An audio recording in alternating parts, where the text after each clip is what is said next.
then here's another small job. I've got this K&N air filter, and if you've ever had one, you know they are quite noisy. I'd like a bit less noise in the cabin, so I'm going to go back to a plastic air box.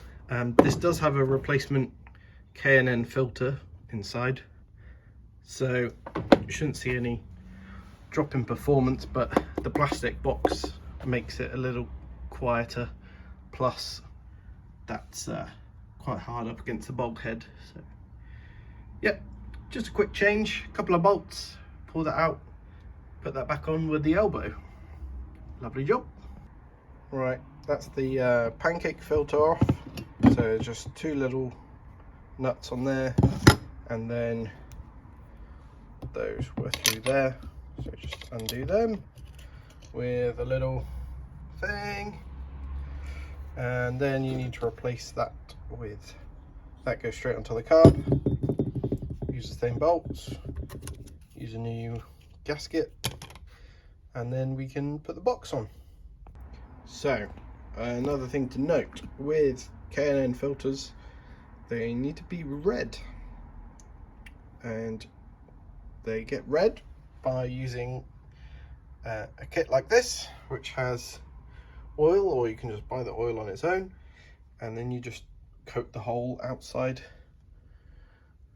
with oil, and then when it gets dirty you can use the cleaner, run it under the tap.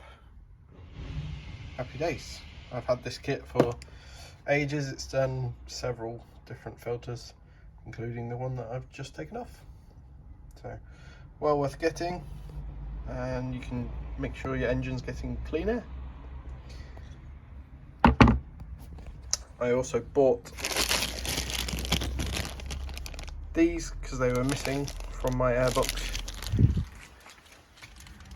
They go down through the top and screw onto where the carb sits.